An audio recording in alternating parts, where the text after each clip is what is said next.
G'day again. Today we're going to have a look at the Cardiotech treadmill, diagnosing and having a look and seeing if we can figure out what's wrong with your treadmill. This is the Cardiotech X9 treadmill. That's what we're looking at today. But all of the Cardiotech treadmills are basically the same. This is one of the older models. The new models, the X9 Plus and the Pro and the X12, they're all pretty much the same. So everything that we tell you today is quite relevant. So first thing we'll do is have a bit of a look at how it works and give you an understanding of what's going on. Only take a few seconds. Once you get that part sorted out, then you'll understand how to diagnose it. Okay, so first things first, obviously we've got our belt and deck here, which is what we walk on. Then we've got our motor here, which obviously is what makes the belt move. Connected to the motor, we've got the drive belt, which then in turn turns this pulley here, which is on a roller, which turns it like that. You'll notice that on this pulley here, just there's a little magnet.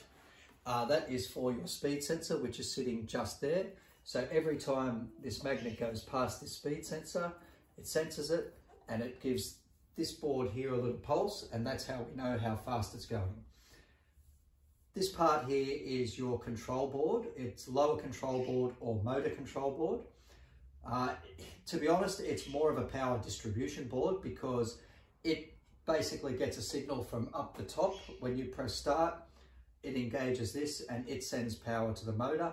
As you speed up, it sends more power to the motor. As you decrease in speed, it sends less power to the motor. It also powers this one here, which is your elevation or incline motor. So it sends power to it to go up, power to it to go down. And in all honesty, that's pretty much the basic overview of how everything here works. Everything from up top, every button you press, a signal goes to this board. And then in turn, it essentially just diverts the power to where it's got to go. As I said, the speed sensor is here. So that's how it knows how fast it's going. Now that you have an understanding of what's going on here, we can start our diagnosing and troubleshooting. So the first thing we'll look at is the most common problem people have, which is the E1 error. Now the E1 error is a speed sensor error if you look it up online or in the manual. The problem with the speed sensor error is it's a very generic error. It can actually mean one of many things. All it basically means is that this speed sensor is not giving this the correct speed that this thinks it should have. So the most common fault with a speed sensor error is basically the speed sensor, which, as I showed you before, is down here. It's what reads the little magnet there. So the first thing you do is you want to check your wiring. So that's where the speed sensor plugs in here on the board, is this little 2-pin plug here. So check that over, take it out, check the whole wiring loom to make sure that it's not broken or anything, because occasionally you'll get vermin that will come in and chew that cable. If that all looks okay, you can make the assumption that it's okay and just go from there. If everything is okay there, the second thing to check is this magnet here, because this magnet occasionally, it is basically just glued into this spot from the factory. Occasionally it will pop out, and if it pops out, the speed sensor has nothing to read. So it can go around and around all day long, it can't see anything. So after 8 seconds of starting, it will see that there's no reading and it'll flash up with the E1 error. So that's the speed sensor side of things. So that happens if you press start and the treadmill moves, but then stops after 8 seconds. It's definitely something to do with your speed sensor. So replace the speed sensor or check the magnet. The other time an E1 error happens is you may be walking for a while, 15-20 minutes, and then the motor just stops and the E1 error flashes. Now this is caused by a couple of things, but most commonly on the Cardiotech treadmills, it's usually the belt. These treadmills are a great treadmill with a nice powerful motor, but the most common problem, and its only downfall, is that the belt that comes from the factory is just rubbish. I've replaced thousands of them over the years, and once we replace it with a good quality belt, this thing just goes forever.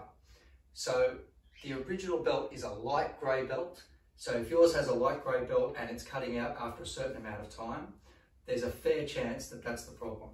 You would be able to tell by sliding your hand underneath, and if the material that's underneath is very rough or is coming apart, then you know that you need to replace that belt.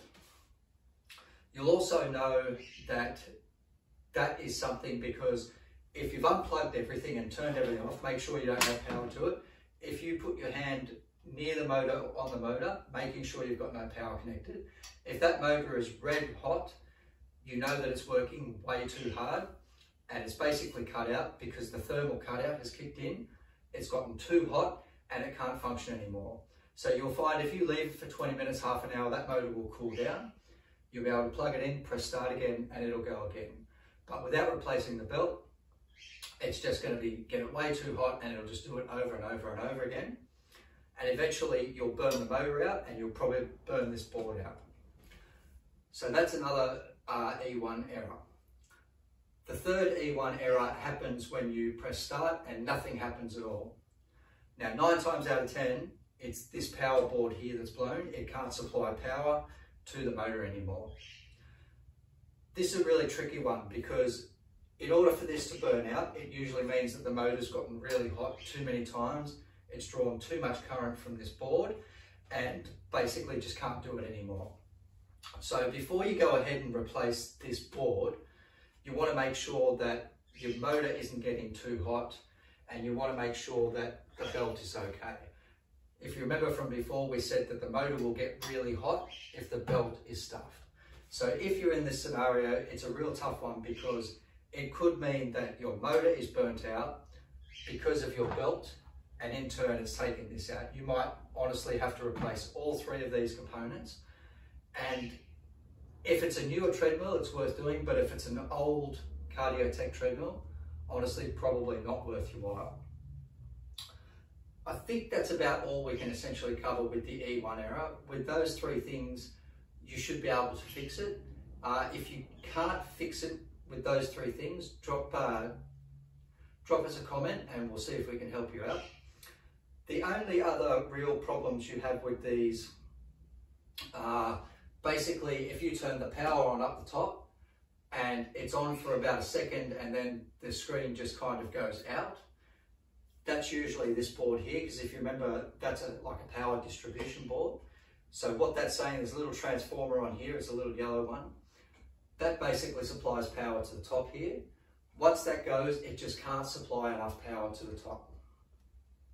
So armed with that information, you should be able to diagnose 97%, I don't know where I got that number from, the majority of issues with the Cardiotech treadmill.